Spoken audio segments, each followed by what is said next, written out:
মাত্র 2 মাস 5-6 দিনের অপেক্ষা, তারপরই শুরু হতে যাচ্ছে ফুটবল বিশ্বের সবচেয়ে বড় আসর 2026 বিশ্বকাপ। আর ইতিমধ্যেই বিশ্বের বড় বড় দলগুলো তাদের চূড়ান্ত স্কোয়াড প্রায় গুছিয়ে ফেলেছে। শুধু মূল একাদশ নয়, ইনজুরির জন্য বিকল্প খেলোয়াড়দের তালিকাও প্রস্তুত করে রেখেছে অনেক দল।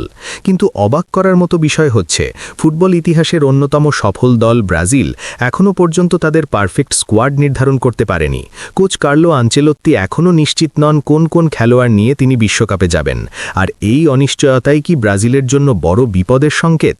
আজকের এই ভিডিওতে আমরা সেই প্রশ্নের উত্তর খুঁজব এবং বিশ্লেষণ করব ব্রাজিল দলের সবচেয়ে বড় দুর্বলতাগুলো, যেগুলোর কারণে বিশ্বকাপে তারা বড় ধাক্কা খেতে পারে। প্রথমেই যদি আমরা ব্রাজিলের ডিফেন্সের দিকে তাকাই, তাহলে সবচেয়ে বড় দুর্বলতা চোখে পড়বে রাইট ব্যাক এবং লেফট ব্যাক পজিশনে। রাইট ব্যাক পজিশনে বর্তমানে যাকে সবচেয়ে এগিয়ে রাখা হচ্ছে সেই দানিলো, যার ক্লাব পারফরম্যান্সই প্রশ্নবিদ্ধ। শেষ 7 ম্যাচে 5টিতেই ছিলেন বেঞ্চে, আর বাকি 2 ম্যাচে নেমেছেন সাবস্টিটিউট হিসেবে।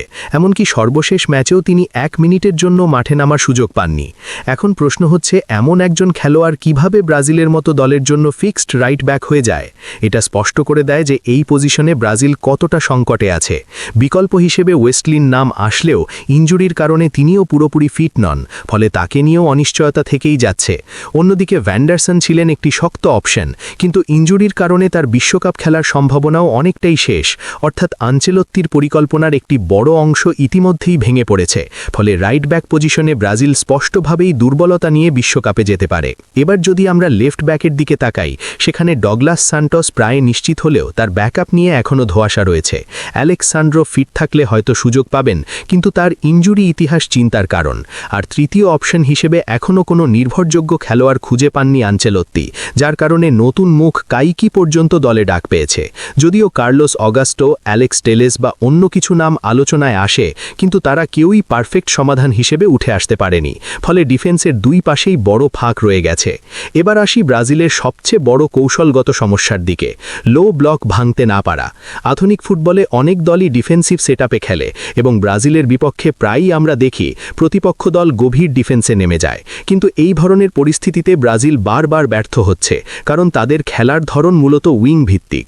তারা ভিনিসিয়াস জুনিয়রের মতো স্পিডি উইঙ্গারদের উপর নির্ভর করে আক্রমণ গড়ে তোলে, কিন্তু যখন প্রতিপক্ষ লো ব্লকে থাকে তখন এই স্পিড তেমন কাজে আসে না, কারণ সামনে খালি জায়গা থাকে না। যেমন আমরা ফ্রান্সের বিপক্ষে ম্যাচে দেখেছি, ফ্রান্স যখন লো ব্লকে চলে যায় তখন ব্রাজিল পর্যাপ্ত সুযোগ তৈরি করতে পারেনি, কারণ তাদের দলে একজন পিওর প্লেমেকার নেই। এমন একজন খেলোয়াড় যিনি ছোট ছোট পাসের মাধ্যমে ডিফেন্স ভেঙে দিতে পারেন, ন্যারো স্পেসে বল কন্ট্রোল করতে পারেন এবং মুহূর্তেই খেলার গতি বদলে দিতে পারেন। বর্তমানে ব্রাজিল দলে এই ধরনের প্লেমেকারের অভাব স্পষ্ট। এস্তেভাও মাঝে মাঝে চেষ্টা করলেও বড় ডিফেন্সিভ ব্লকের বিরুদ্ধে ধারাবাহিকভাবে সফল হতে পারেন না। আর এই ঘাটতিটা বিশ্বকাপে বড় সমস্যায় ফেলতে পারে দলকে, বিশেষ করে যখন তারা পিছিয়ে পড়বে এবং প্রতিপক্ষ ডিফেন্স শক্ত করে রাখবে।